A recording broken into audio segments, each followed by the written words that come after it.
join in with the singing of that. Distinguished guests, are we ready? Please stand for the academic procession.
Australians, oh, let us rejoice, for we are one and free.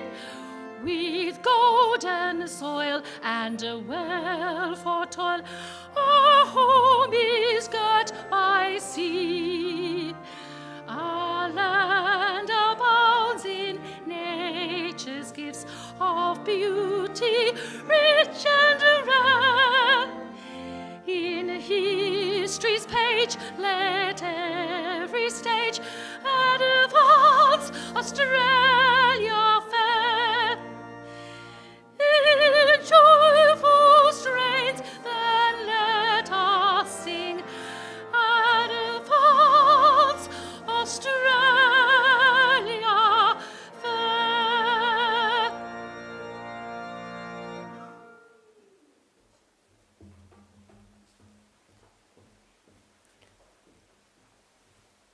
Please be seated.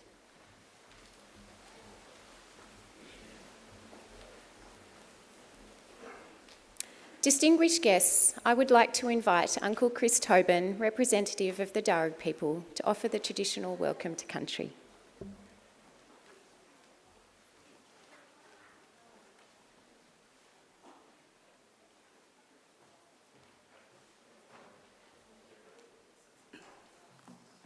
Thank you.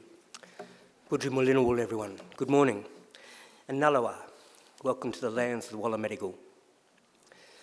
I belong to one of the local Aboriginal families of the Darug people, the traditional custodians over this part of the country.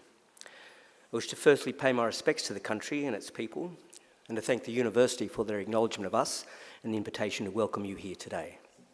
That acknowledgement is important for our people and much appreciated. My family, in fact, descend from Yarramundi, a respected elder and cleverman of the Burruburungal clan during the early years of colonisation. He saw that our survival in this new world could best be secured by learning more about it. So he enrolled his daughter, Bullangai, or Maria, into the Native Institute, a school set up in 1815 by Governor Macquarie, offering formal education to Aboriginal children. Maria studied there for several years and used her newly acquired skills to lobby and ultimately secure some land for herself and her family out along the Richmond Road. Other Aboriginal families soon joined them and became known as the Blackstown, where the present-day city of Blacktown gets its name. We are very proud of her, as I'm sure your families are of you here today. And with good reason. Your success is our success. Your advancement, our advancement. Now that was probably better understood in traditional times when camp groups were smaller and clans abided by strict sharing laws, which meant the food that you caught and brought back was distributed throughout the rest of the camp. Your skills and good fortune were thus enjoyed by all. Your efforts literally nourished the rest of the community, and you in turn were looked after by them. Yes, we can live quite beautifully when we work together. Our Aboriginal ancestors certainly lived well in many respects, and I use occasions like this to offer them to yourselves as a model or a benchmark on how good to expect our lives today. You see, when Captain Cook arrived here a little over 250 years ago, he described the people he encountered as one of the happiest people he'd ever met. They owned nothing, he wrote, but the tools they carried. They were naked, made their shelters from the bark of trees without cutting them down, and fed their families from the earth without excessive tilling or clearing. There was no slavery, no rich and poor, and no homelessness. Armies were unheard of, as were forts, jails, or even fences. People cooperated to collect the resources that were needed, which were then shared out according to strict Aboriginal law. Our lands were maintained in their natural state through fire and responsible harvesting. Our rivers and waterways kept clean and unpolluted, with people drinking out of them as they have done here for the past 20 to 30,000 years. So this is not a dream or an ideal. This is normal life for us and for the longest time. And there is no good reason why we should expect less for ourselves and our children than what our ancestors enjoyed. Admittedly, there's a lot more of us. However, we're a clever people, and there is still much magic in the world, I like to believe. So graduates, I would say expect great and wonderful things from your life. Life is good, we are naturally happy, and normally very good at looking after each other and the planet. I would just suggest that you share your gifts with the rest of us and keep following that beautiful spirit within you that got you this far. Do this, and I'm confident we can put together a country we can be proud of and a future that is worthy of our children. We can all do our bit. I'll do mine by winding up and letting you graduate. Just want to say congratulations to all of you and all the best in our collective future. Thank you. Yana.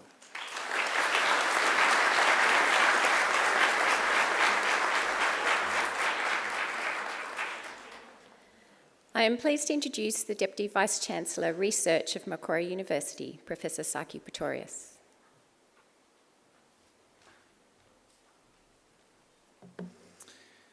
Thank you, Chris, for the welcome to country. It's always good to have you and see how passionately you give this welcome to country. Thank you for that.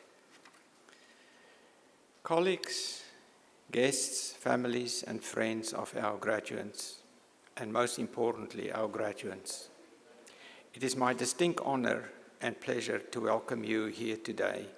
To this graduation ceremony, I bring our graduates and our guests a special greeting from the members of the University Council, the governing body of the university.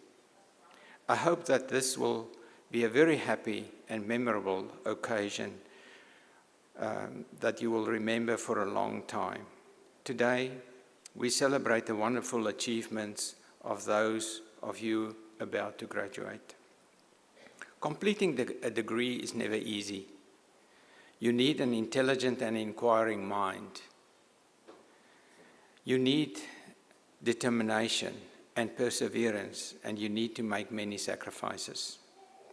You have worked very hard to get here today, and you have every right to feel proud of what you have accomplished.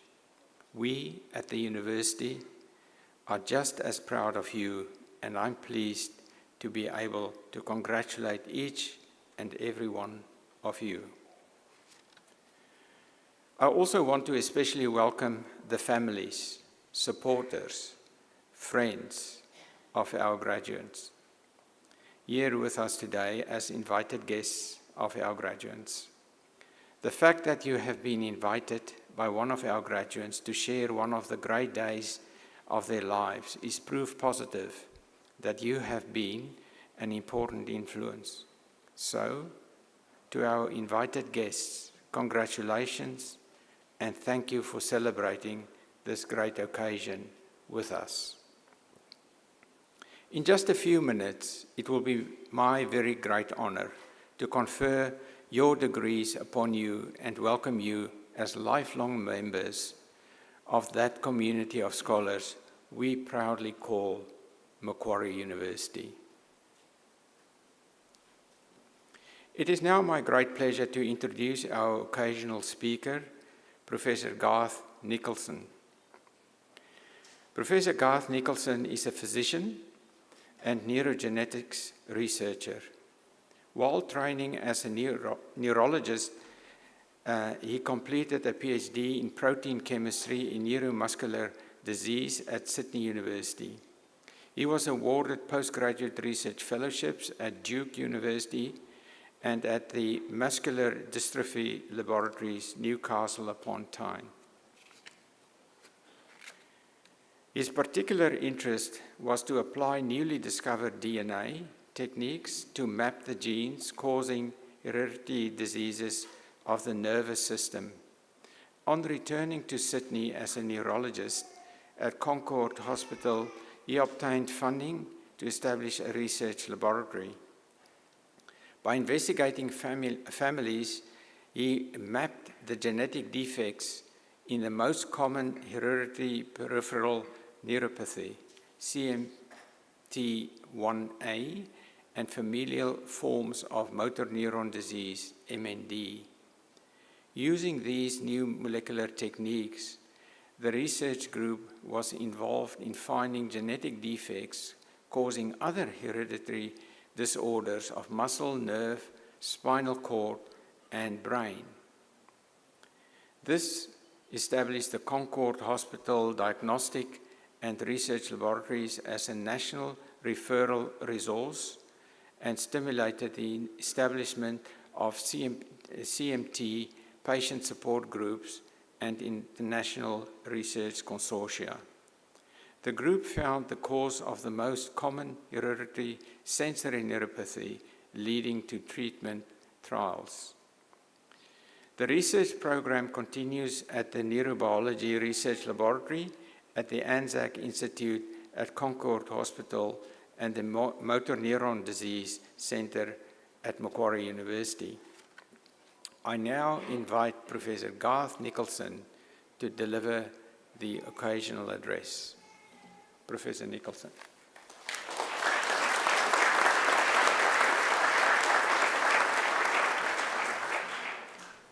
Thank you, Professor Pretorius. And I'll address this to all you students, graduates and friends, and I hope I won't bore you. I hope I'll be able to give you a few useful tips for the future. And I understand science in medicine is the focus at this university and the focus of you graduates. And that's very similar to my career, because at the time I went to university, it wasn't possible to do a degree like this. I wanted to do marine biology, and I started a science degree. And then after a while, I realised there didn't seem to be jobs in the area, and all my friends were doing medicine, so I decided to change to medicine, much to the horror of my parents, who are both scientists. And as a result, I did a degree in medicine, and having got to the end of the degree of medicine, I wanted to do science again, so I did a PhD. So having done this, I've been extremely fortunate to have a career at the cutting edge of medicine and experiencing that excitement that you get when you pick up something new that nobody's ever seen. Now, a number of you will go on to be doctors and practice medicine. And even for those who don't do that, my most important message is that in your future busy life, give yourself time to think. You've got to understand, you've got to stop to think about where you're going. Doing too much non-clinical work, you should do some non-clinical work at least sometime every week. Don't get tied up as a doctor in endless commitments. This allows you to do what Socrates said, to avoid, you have to avoid the unexamined life, which is not worth living. Now, Socrates said he was referring to taking time to think, to gain wisdom. But in these days, we need to gain data. And the data you will have from working in medicine, no other person will have. It's your patients that you're treating. Just listen to them. They'll demonstrate what you don't know and what you need to research. My graduation was in 1967. Then, as a first-year resident doctor, while on a break from the ward duties on a Saturday morning in the Sussman Library at RPA Hospital, I read an article in the New England Journal of Medicine about mapping an enzyme to a chromosome. This struck me like a lightning bolt. It meant in my lifetime it would become possible to map all our genes, and this was a career-defining moment. And to do it, I needed to learn laboratory methods. So 10% of any disease is genetic, apart from infectious disease, whether cancer or degenerative. By finding relevant genes, it should be possible to discover the molecular mechanism causing disease. So in order to learn lab techniques, I did a PhD in Sydney and then worked overseas in protein chemistry and cell biology. Gene technology was just being developed overseas and wasn't available in Australia. But the area that I worked in, or the proteins that I worked in, happened to be in muscle disease. That led me into neurology. And so I trained as a neurologist, neurology departments both in the US and Australia. And in England, I always remember one piece of advice from Professor, later Lord Walton, at Newcastle on Tyne, who said that although in neurology you can rarely offer a cure, there are always ways to help a patient. This is very relevant advice to caring for patients with, as yet, untreatable neurodegenerative diseases.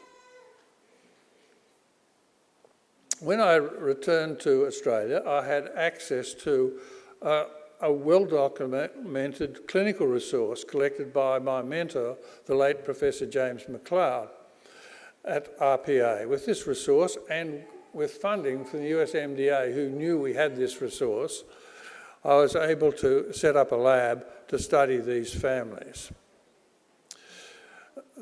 So with one clinical day per week, I'm talking to potential medical graduates, I was able to collect the family resources necessary to map genes for peripheral nerve diseases, which nobody had taken much interest in, and in motor neuron disease, which was an enigma.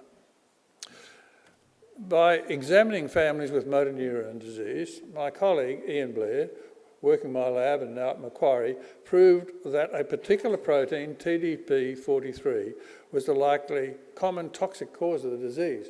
When we used this protein experimentally in lab and in experimental animals, it's turned out to be quite a toxic protein, but still we need it.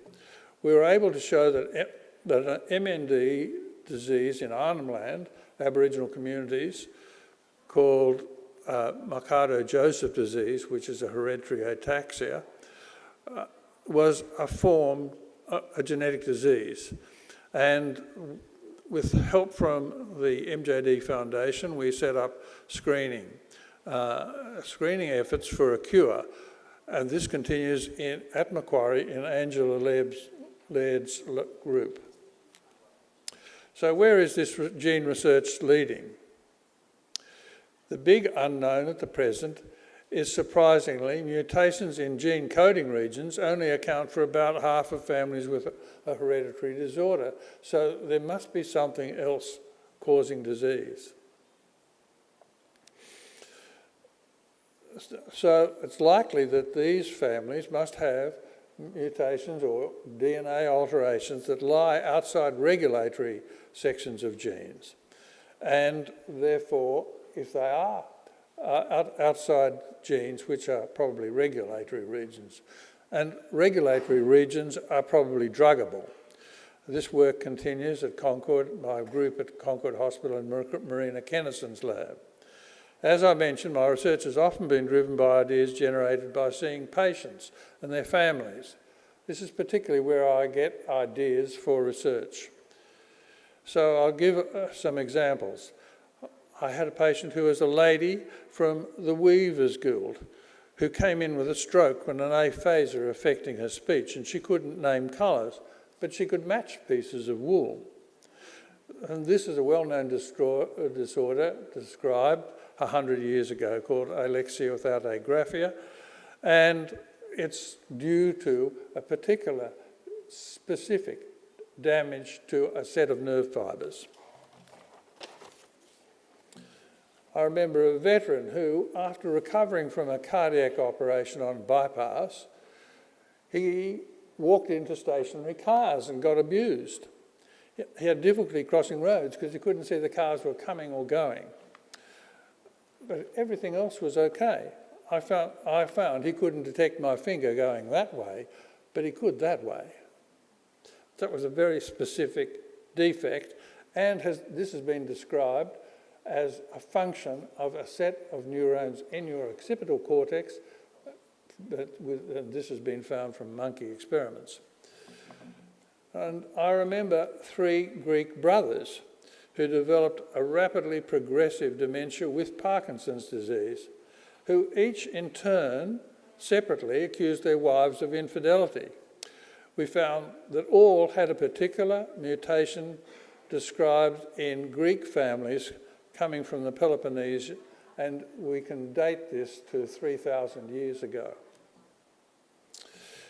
I remember a steeplejack who fell off a steeple in an eastern suburbs church.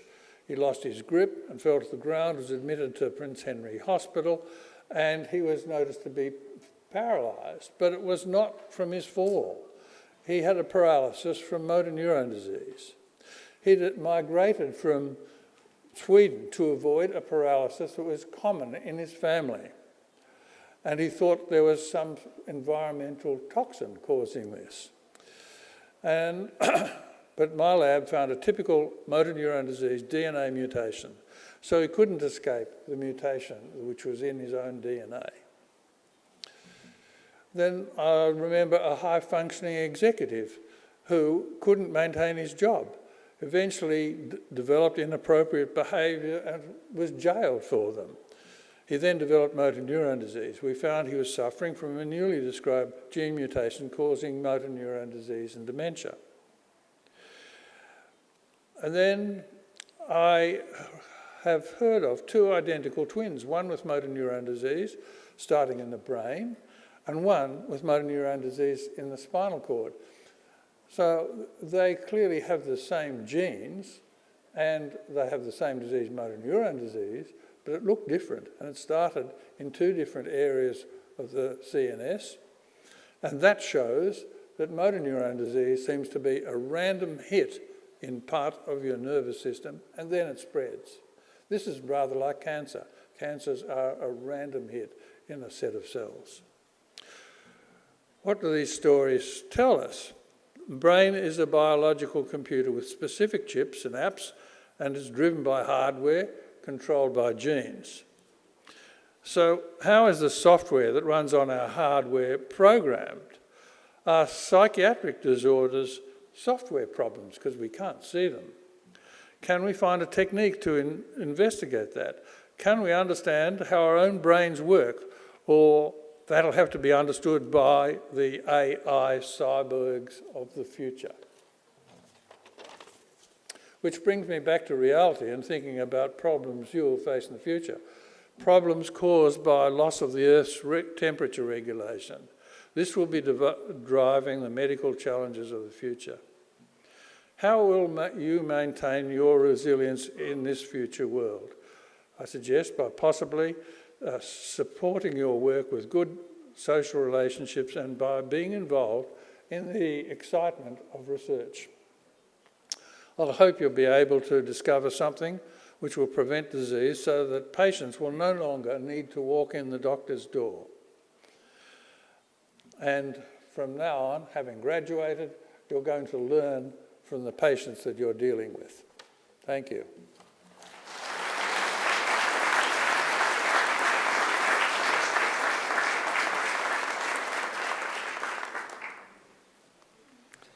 Thank you, Professor Nicholson.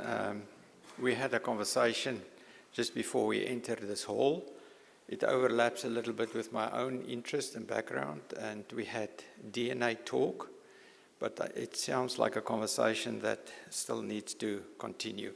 Nevertheless, there were some really interesting messages in there. Data-centric approaches always pay off, even if we think we are treating patients. In fact, that's where we gather the data, so thank you for that message. An important one for the graduates today is, if you're a doctor, you can still do a PhD. We have very able people here on stage and elsewhere who would be eager to supervise you as PhD students. Come back. I wish to congratulate and thank Professor Garth Nicholson for giving his time to be to this important occasion on such an important topic. Please join me in congratulating him.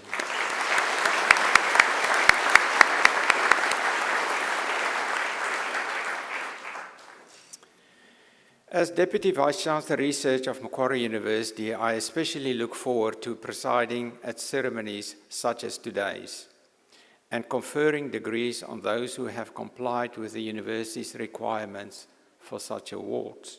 I now call on our Acting Registrar, Professor Terrain Jones, to formally certify the eligibility of those who have met the requirements of these awards. Deputy Vice-Chancellor Research, I certify that all of the candidates being presented here today and those who are absent have satisfied the requirements of the Academic Senate for the degrees to which they are to be awarded.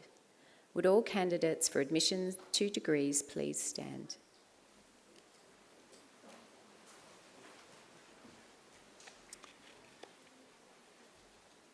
In the name of Macquarie University Council and by my authority as Deputy Vice-Chancellor Research, I admit each of you present and those who are absent to the degrees for which you have qualified. Congratulations.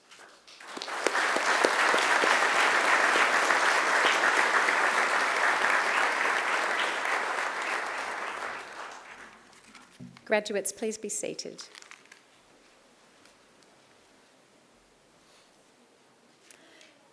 Deputy Vice-Chancellor Research, the graduates at this ceremony are from the Faculty of Medicine, Health and Human Sciences. I now call on Professor Patrick McNeill, Deputy Vice-Chancellor Medicine and Health and Executive Dean of the Faculty of Medicine, Health and Human Sciences, to present the graduates. Professor McNeill.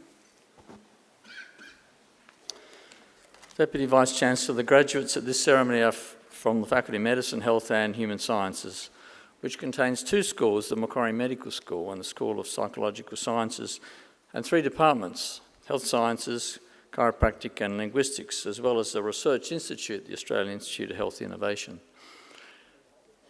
The faculty is a core component of the Macquarie University Health Sciences Centre, which is a unique academic health enterprise in Australia, as Macquarie is the only university that integrates its learning and research with clinical practice here on campus at our own health service called MQ Health. MQ Health provides the opportunity for our students who are enrolled within the faculty to learn or to undertake research in an environment where real practice is occurring. And the faculty is very proud of the way it integrates its learning and its health and medical research with patient care, captured by the purpose of MQ Health in 3 words: heal, learn, discover. Students in the faculty are studying one of 9 undergraduate degrees or a larger number of postgraduate coursework or research degrees, and they include our graduate entry medical degree, the Doctor of Medicine, the Doctor of Physiotherapy, the Master of Public Health, the Master of Research, and our premium research degree, the Doctor of Philosophy. The majority of graduates to be presented today are graduating from the faculty's Bachelor of Clinical Science and Bachelor of Human Science. I'll also be presenting graduates who have completed their research degrees at master's and doctorate levels and from the Master of Public Health. Deputy Vice-Chancellor Research, I present to you the graduate from the Faculty of Science and Engineering whom you have admitted to the degree I present the graduate admitted to the degree of Bachelor of Information Technology, James Cummings.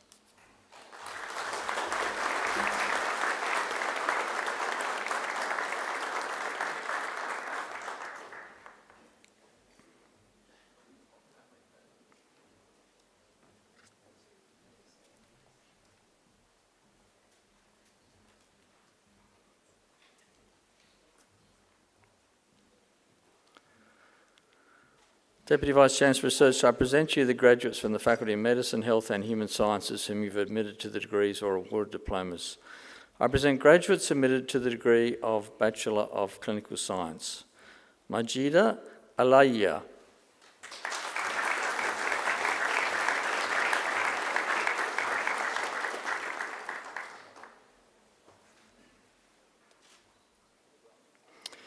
Shuaib Alam.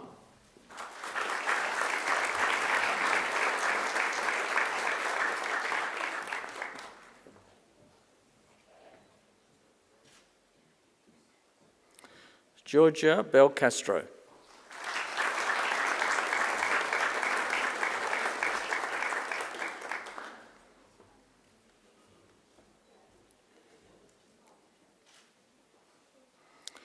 Gabrielle Boucher.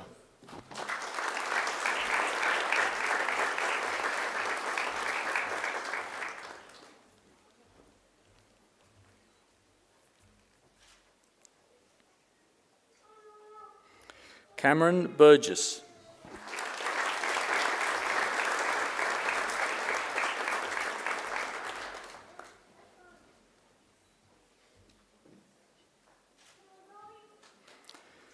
Nathaniel Katabos.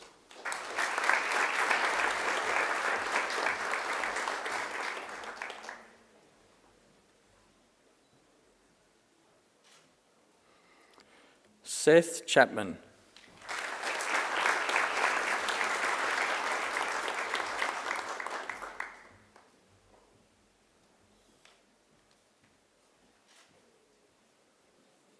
Sean Cheng.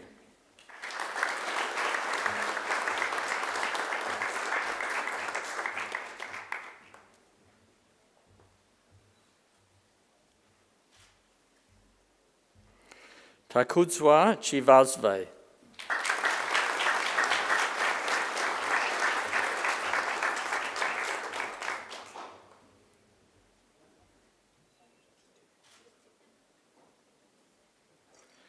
Joshua Clark.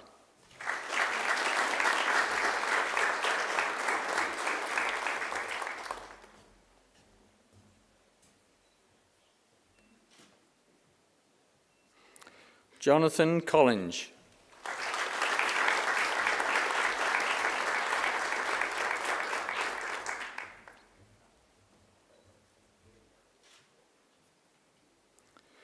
Holly Condon.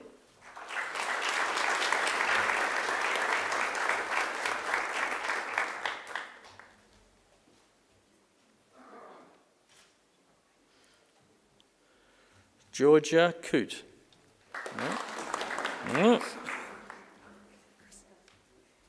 Okay, beg your pardon. Christopher Cooling.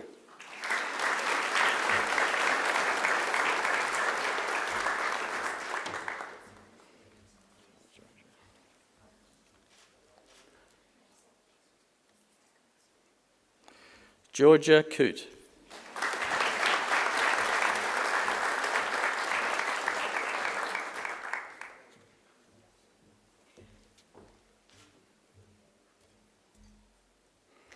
Harriet Cummins.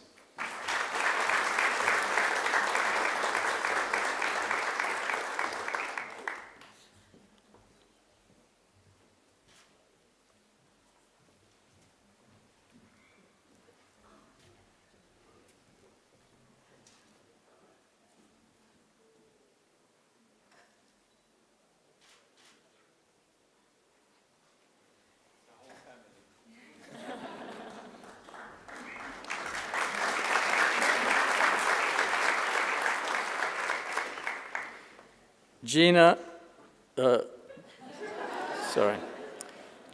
Demopoulos.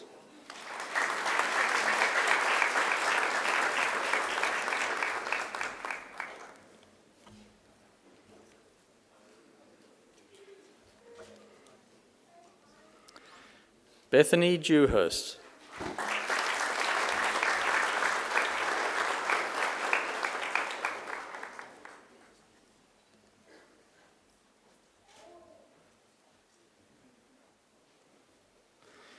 Elise Donaghy.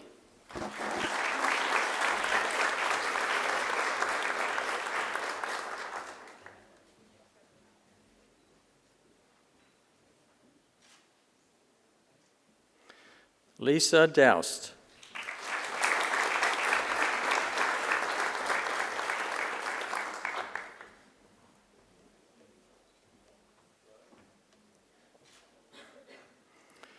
Robbie El-Bazuni.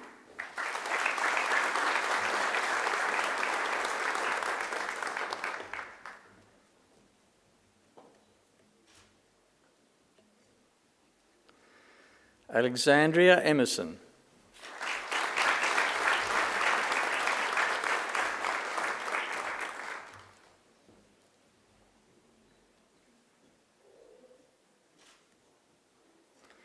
Shani Ferdman.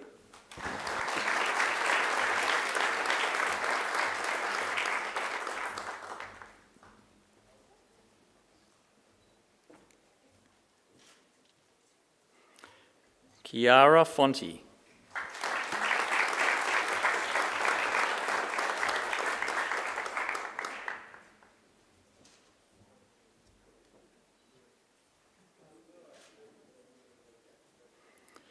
Jed Garcia.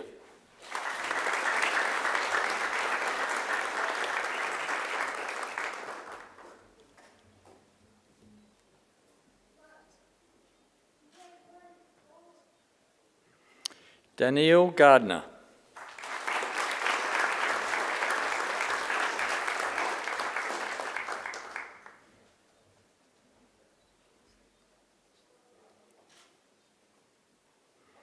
Haralambos Gavalis.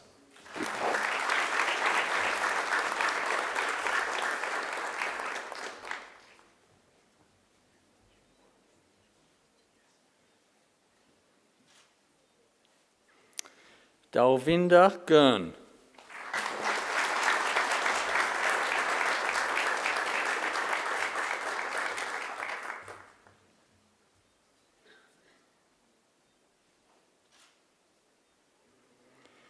Carleen Govenda.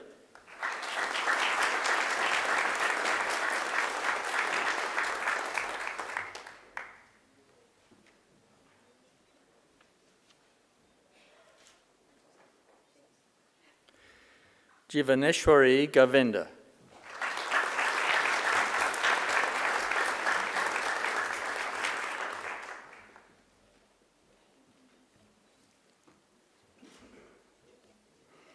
Michaela Graham.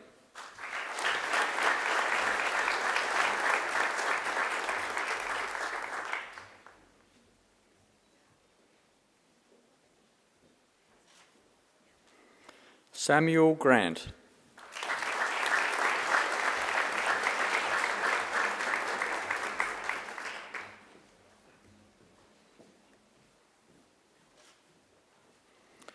Isabella Hughes.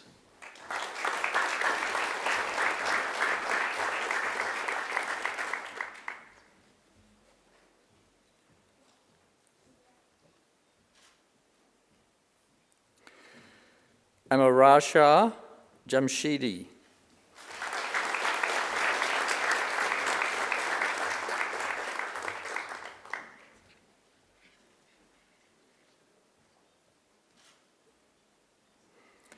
Joanna Thomas.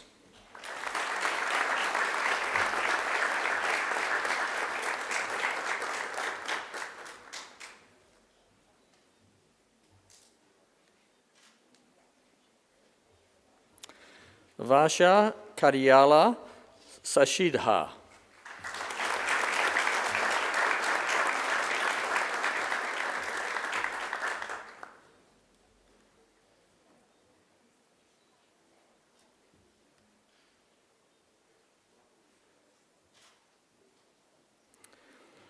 Ravindu Kahawita.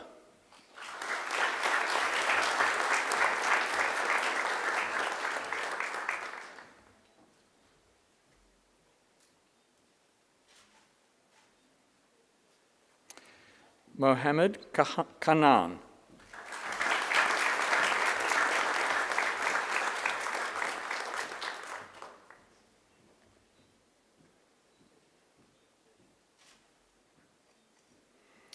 Harrison Kelly.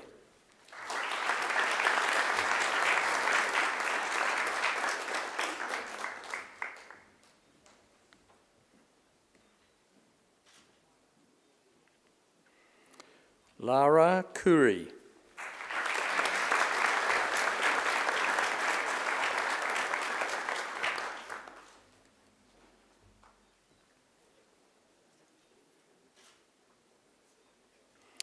Joshua Leong.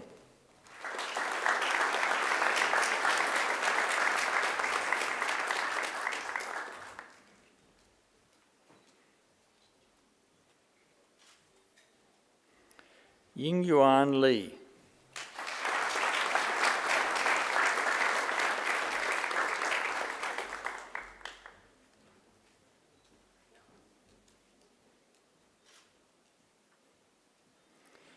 Charlotte Lowndes.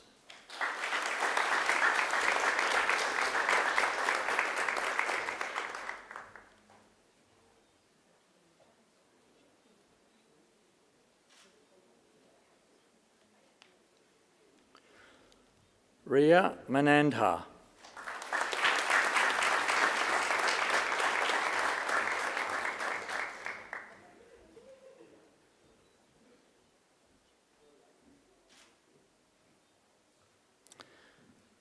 Adele Manyere.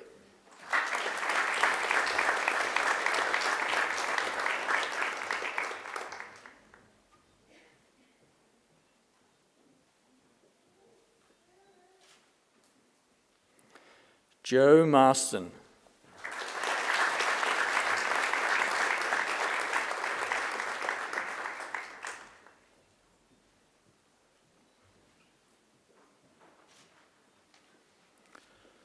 Victoria Mastroina.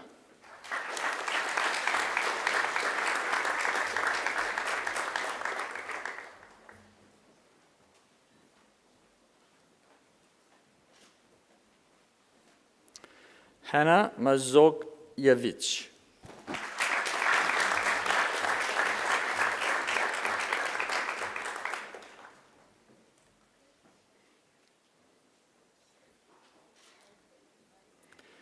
Dylan Melnick.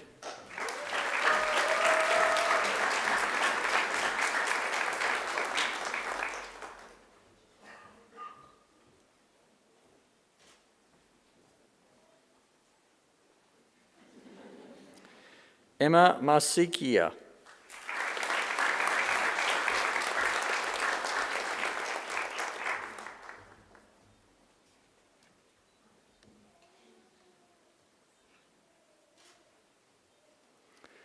Andrew Mitzi.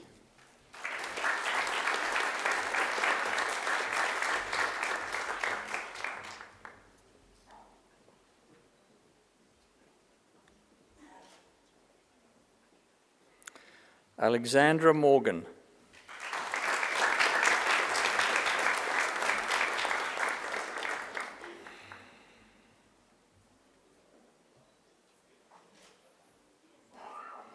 Emily Morrison.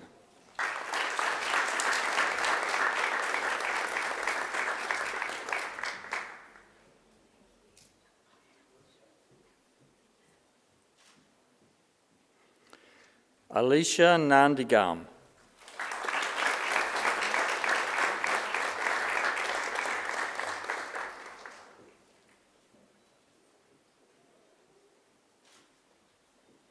Natasha Nguyen.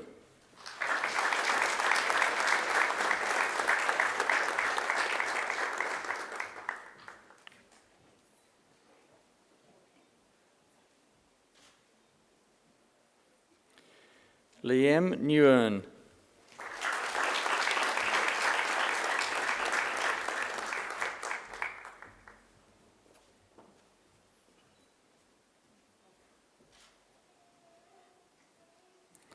Kimberly Norris.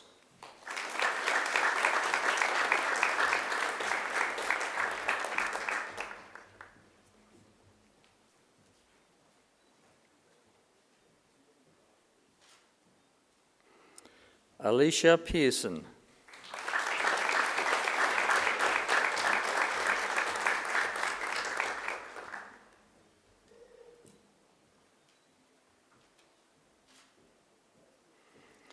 Christopher Piccolo.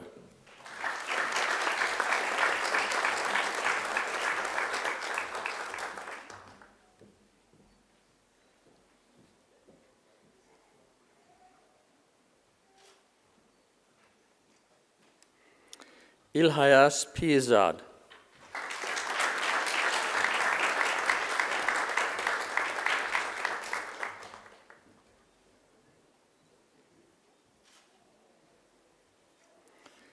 Heidi Richardson.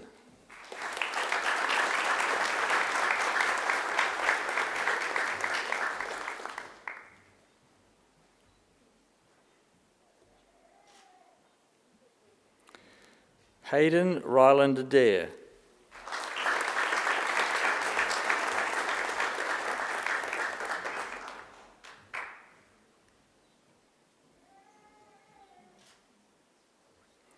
Marie Saba.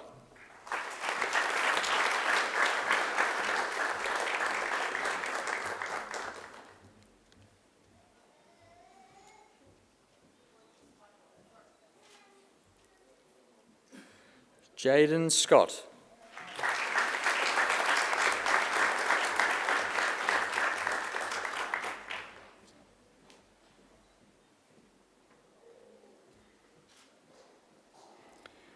Kayla Sharp.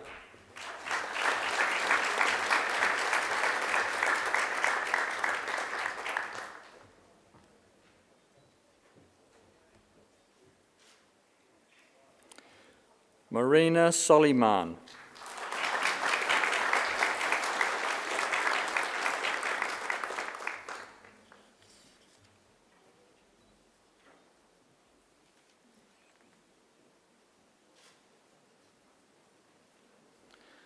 Manyalin Sumaru.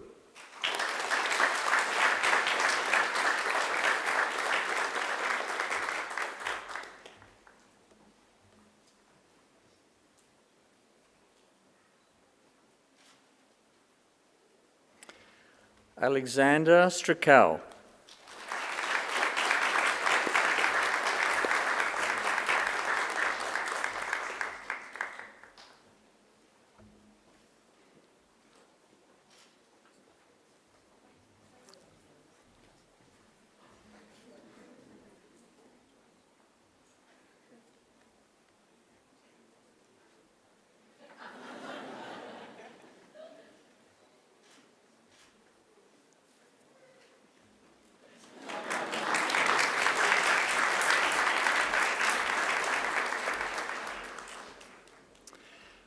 Caitlin Sultana.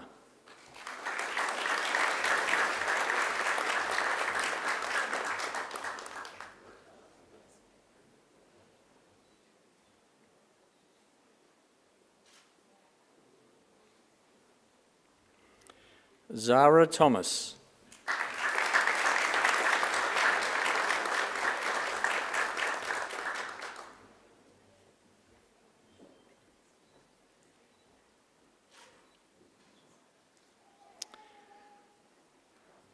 Janani Visvanathan.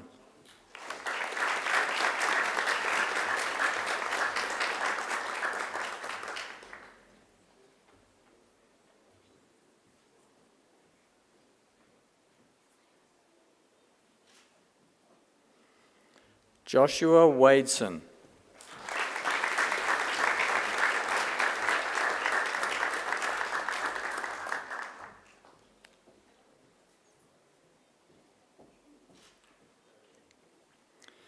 Isabella Warren.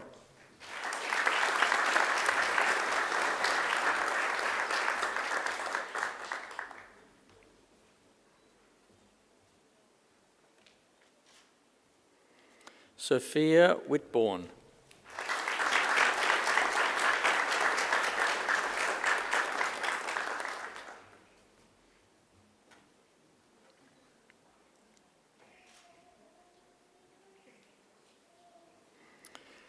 I present graduates admitted to the degree of Bachelor of Human Sciences. Lily Baguli.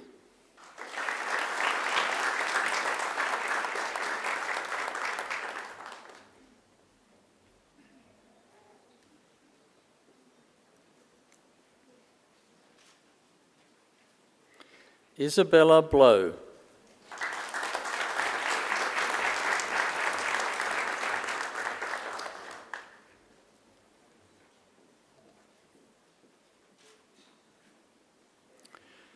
Stuart Coney Bear.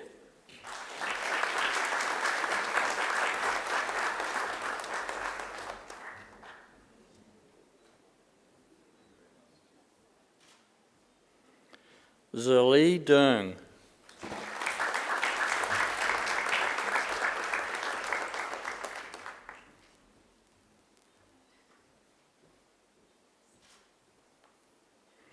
Sophie Donovan.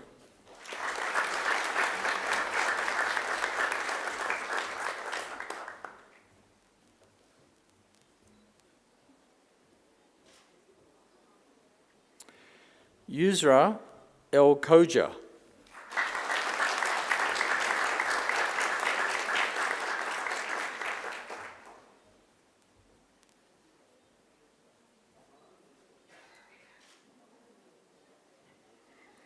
Dylan Feldman.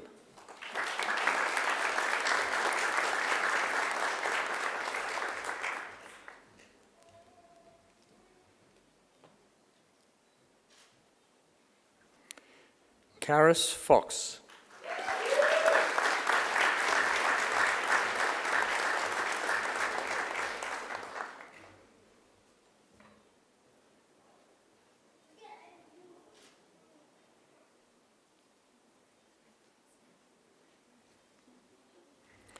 Joanna Haddad.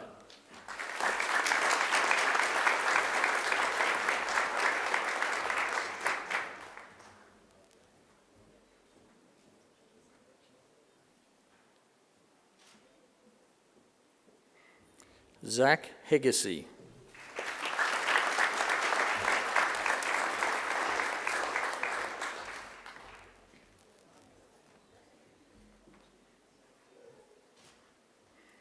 Caden Hill.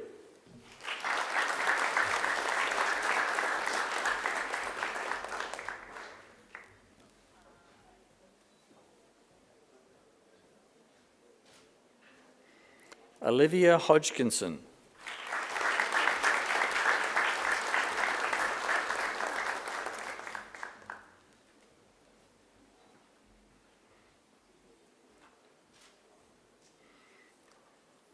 Alexander Jones.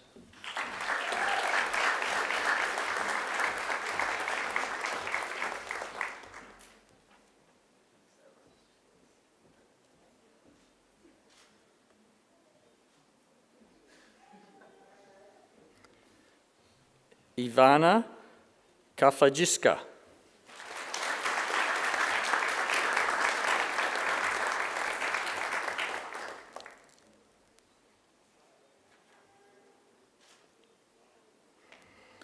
Harmandeep Kaur.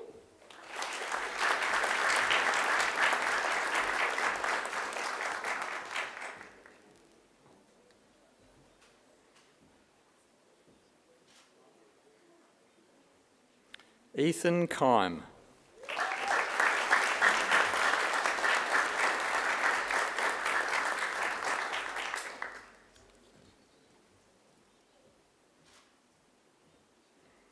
Rachel Lynn.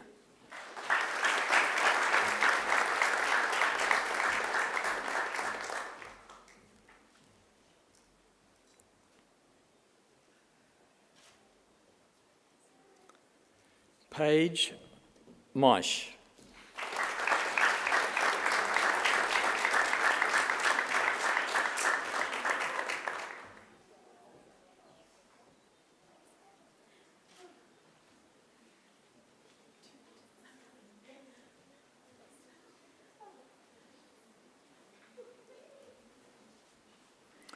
Jason Macaulay.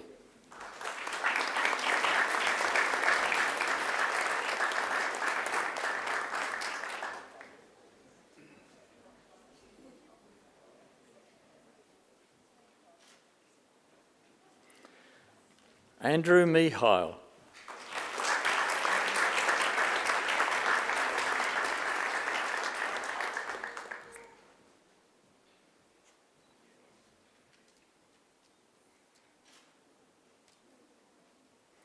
Daniel Morris.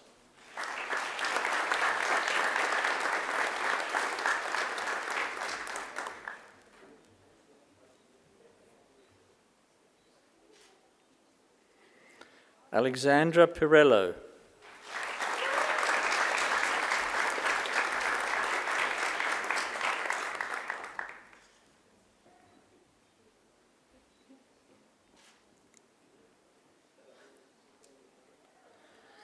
Danielle Seminyuk.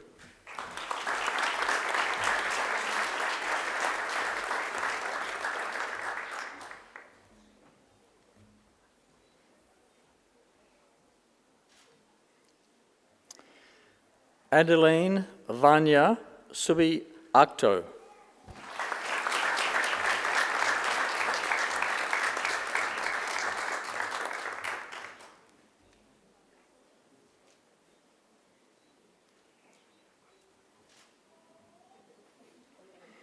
Laura Windus.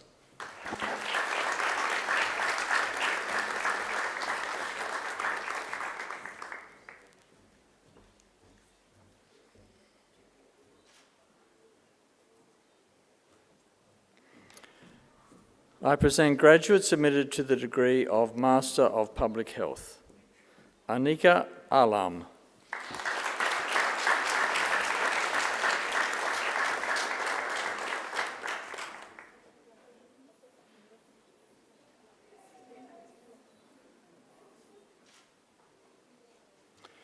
Hazina Angara.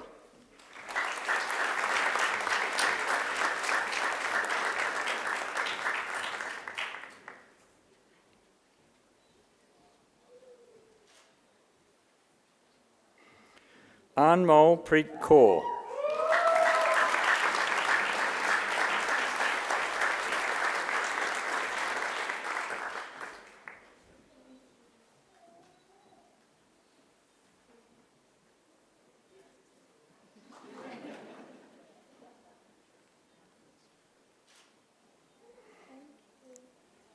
Sarah Blessing.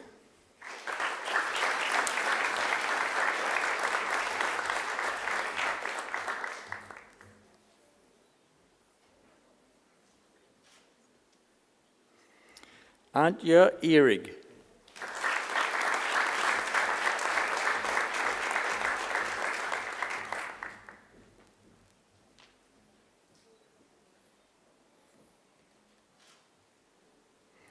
Harleen Kaur.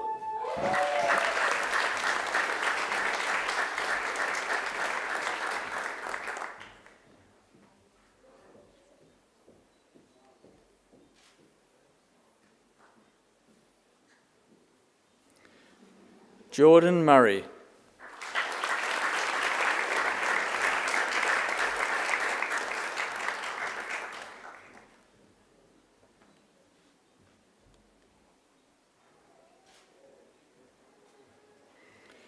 Osman Kadri.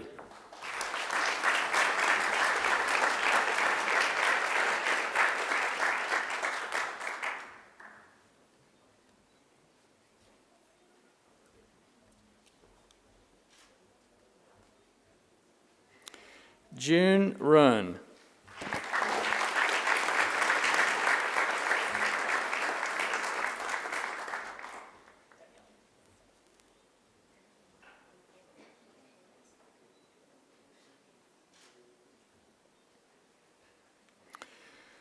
Mukaddam Sajid Khalid.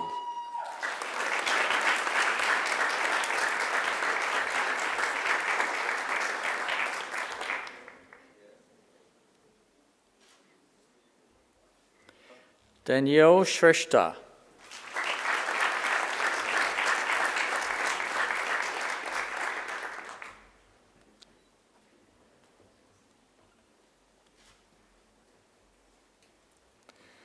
Xiao Kun Jiang.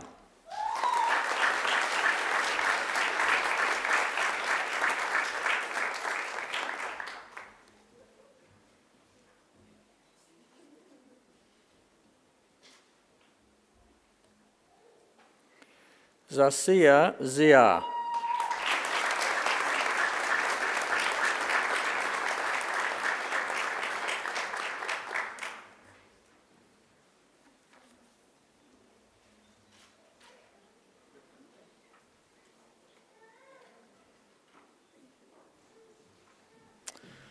Deputy Vice-Chancellor Research, a high degree by research is awarded to a graduate who has successfully completed a program of study in which the defining characteristic is research. The Master of Public Health Research is awarded to a graduate who has successfully completed a program of study in which the defining characteristic is competency in applied public health research.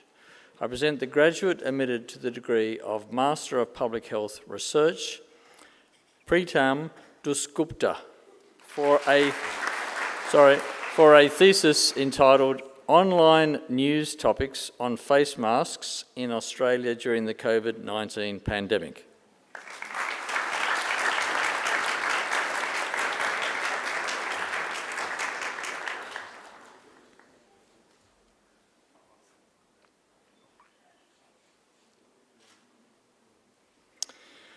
Our Master of Research is a 2-year full-time equivalent research training degree consisting of research-based coursework, postgraduate research training, and a major research project. Graduates are focused on a specific research topic to produce a thesis of up to 20,000 words in preparation for a doctoral degree. I present graduates admitted to the degree of Master of Research. Avanti Ball, for a thesis entitled A Multidisciplinary Intensive Mobility Program for Community Dwelling Stroke Survivors.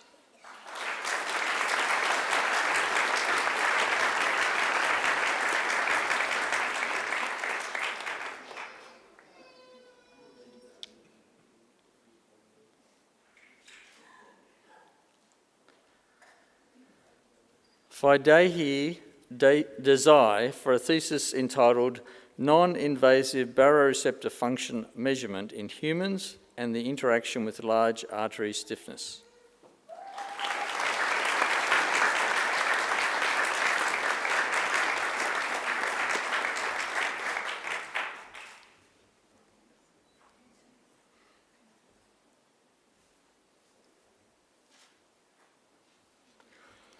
Natalie Sequeira, for a thesis entitled Measuring Medical Doctor Activation in Academic Medicine in Australia and the USA.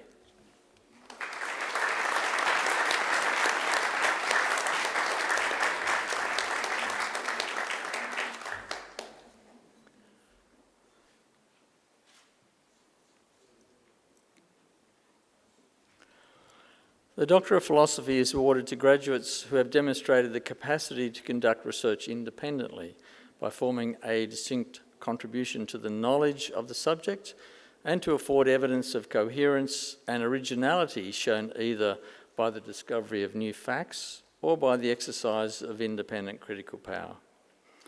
I present graduates admitted to the degree of Doctor of Philosophy. Dr. Preeti Manandhar, for a thesis entitled Modulation of Mu Opioid Receptor Signalling.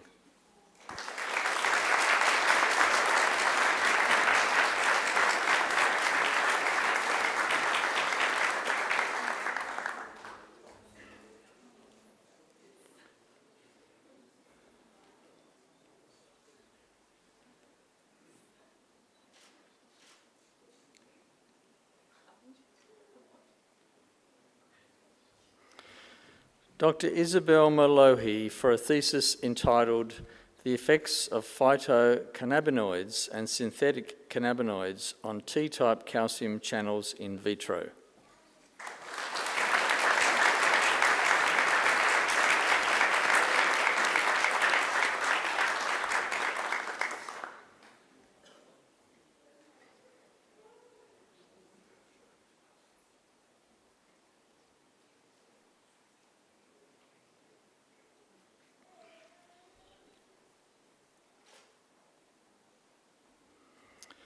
Dr. Rashi Rajput, for a thesis entitled Neuroserpin, a serine protease inhibitor providing neuroprotection in the retina.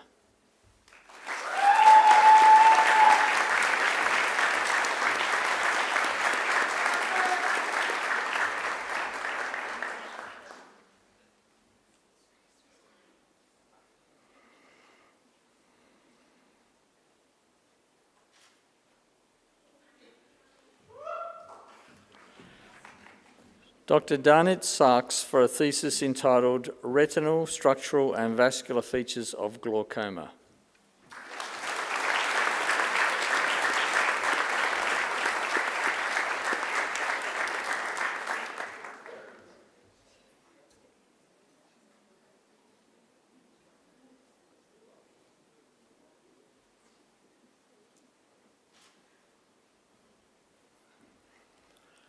Dr. Stephen Woodford for a thesis entitled The Pressure Field Defined by Stroke Volume and Systemic Elastance as a Novel Paradigm for Perfusion Management of the Circulatory System.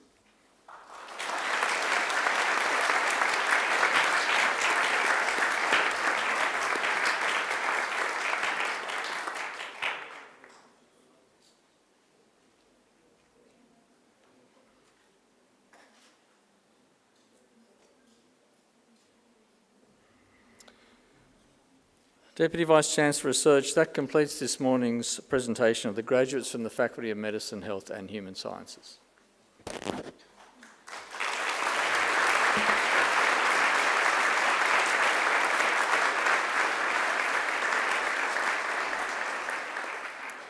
Deputy Vice-Chancellor Research, I now call on Natasha Nguyen, who graduated today with a Bachelor of Clinical Science, to speak on behalf of the graduates.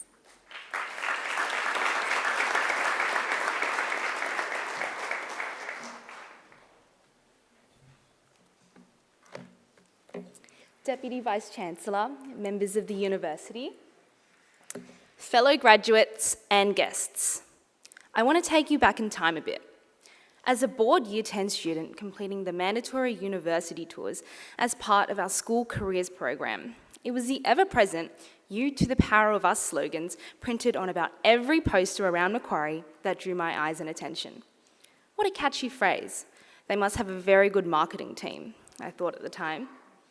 Fast forward to today, where we have all graduated after years of hard work and dedication.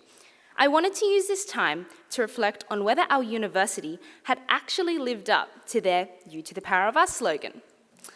I think I speak for all of us when I say that our time at Macquarie was truly a once-in-a-lifetime experience. From Zoom University with the awkward breakout room silence, to the desperate searches at lunch in Central Courtyard for a table, to the frantic 4:59 p.m. assessment hand-ins on Island, we've had some lows. But we've also had so many highs, from finally getting that light bulb moment on a difficult lecture, or making lifelong friends, whether that be in the moments in class when we've finished our group work already, in societies, or through each other. Finding a common experience between all of us is difficult. We've all had such unique journeys leading up to this day. But I think the common thread throughout each of our paths is what we've experienced at Macquarie: empowerment. If we're looking at this through the lens of our university experience here, I think we can see a few situations of people doing this for us. I'll start with the university itself. Every email we've received from our lecturers encouraging us to do our best, to Macquarie's unwavering emotional and financial support during the pandemic, or our groups and societies giving us space to develop passions outside of our degree. As an institution, I'd say Macquarie's done a pretty good job at empowering us. Then we have each other. During my degree, I've studied with people from truly every walk of life. They have pushed me to believe in my own abilities and to do my best. They've empowered me. In our mutual quest to heal, learn, and discover, I think I speak for all of us when I say that I have truly made friends for life and grown academically, but also personally, thanks to those I have studied with. Some say it takes a village to raise a child. My mum would say it takes a village to help manage a university student during exam season. So, to our families, thank you for always being there. Thank you for encouraging us in so many ways, whether that be reading over our hand-ins, dealing with our rants, or just being moral support. We owe our degrees to your constant empowerment and love. Lastly, and I think most importantly, graduates, we've empowered ourselves to get to this point. You've empowered yourself to get an education, challenging yourself in ways that in the moment seem impossible. Completing a degree under normal circumstances is difficult enough. If you have worked through lockdowns, caring responsibilities, distance from family and friends, changing study plans, and so much more, you have achieved an amazing feat. So, to conclude, I think I can accurately say that Macquarie's "You to the Power of Us" slogan isn't just a very good marketing scheme, but a true reflection of what it means to be a Macquarie student and graduate. That is, to be empowered. Graduates, congratulations and happy graduation. We did it. Thank you.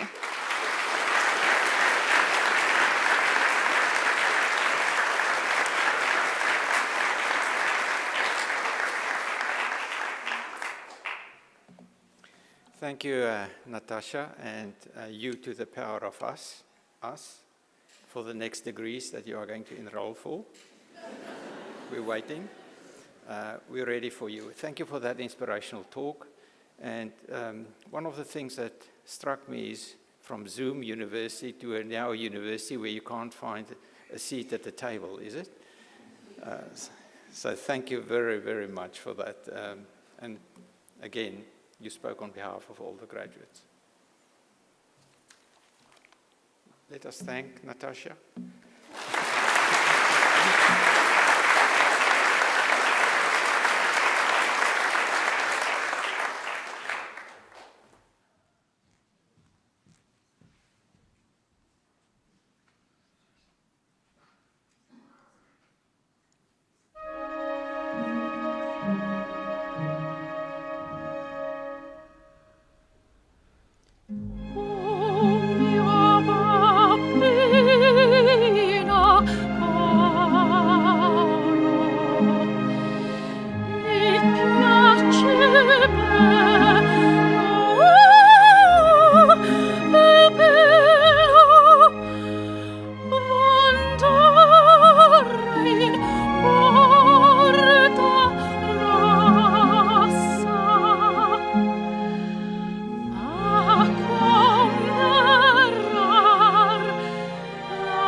Angela's always one of my personal highlights at graduations. Distinguished guests, please join me in expressing our appreciation to Angela Brewer for that superb performance. Angela is also the founder and artistic director of Coast Opera Australia. Very inspirational. Please join me.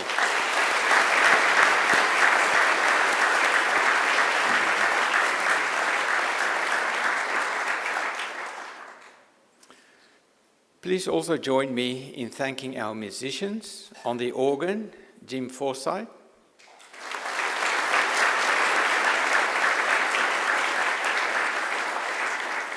And on the trumpet, Ms. Melanie McLaughlin.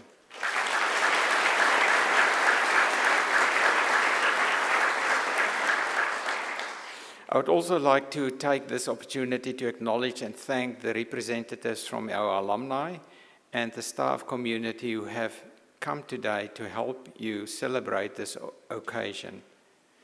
Can I ask them to stand, please? Thank you very much.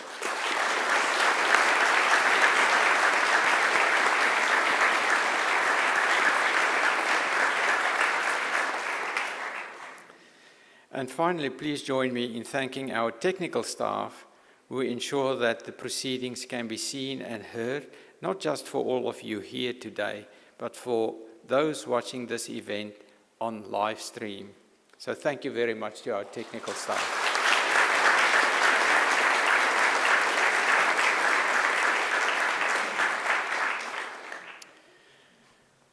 Now, graduates, this ceremony marks a change in your relationship with Macquarie University, but it's certainly not the end of your association with us.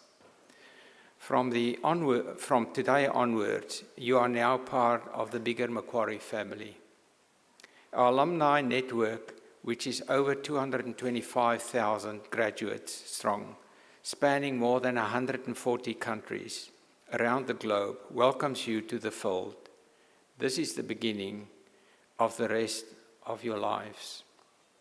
We will look forward to seeing you back on campus, to attend the alumni events, to undertake further study, and you've heard that it's very important. We had an expert here telling you this morning. Come back for your further studies. Or simply to visit our beautiful campus and reminisce about the good times you spent here as a Macquarie University student. Graduates, the award of a university degree carries many opportunities and privileges, but like all privileges, it also carries responsibilities. I urge you to commit yourself to a program of lifelong learning and inquiry. I urge you to set ambitious goals for yourselves. I urge you to continue to the hard work that has already brought you so far. My hope is that as graduates of Macquarie University, you will use what you have learned here, not only for your own better benefit, but also for the betterment of the community. And in all you do, I charge you to uphold the good name of Macquarie University. It is also my hope that you always remember the people who have helped you along the way, many of whom are here today with you. So to acknowledge their contribution and thank them for it, I am going to ask you to do a few things. First, I would like the new graduates to please stand. Now I want you to place your testaments on your seats and turn around and face your families and friends. And now I invite you to give them a mighty round of applause.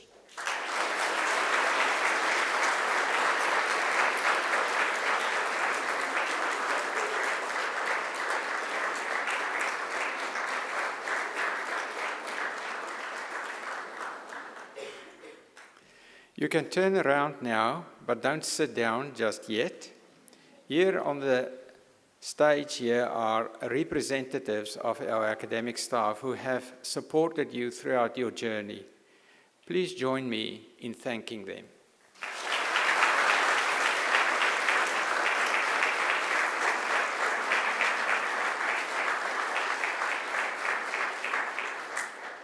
Graduates, please remain standing, but do pick up your testaments from the seat behind you, since the official party will soon leave the hall, followed by the graduates.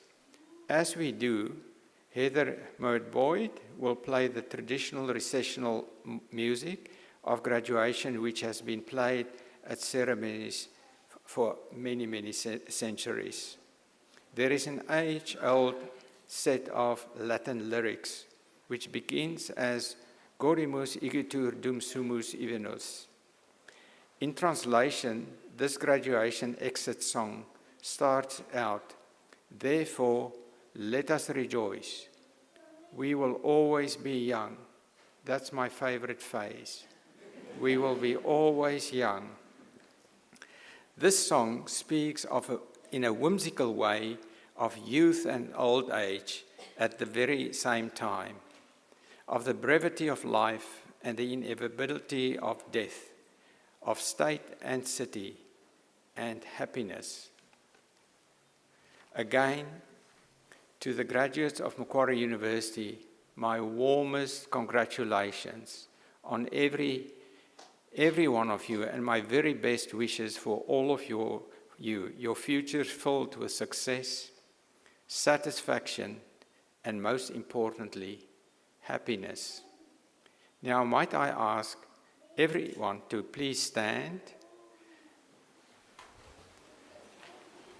Shortly, I will lead the official party to be followed by the graduates, and then invite all to follow our graduates out to the graduation hall, here on my left-hand side, some light refreshments, appropriate for a Monday morning.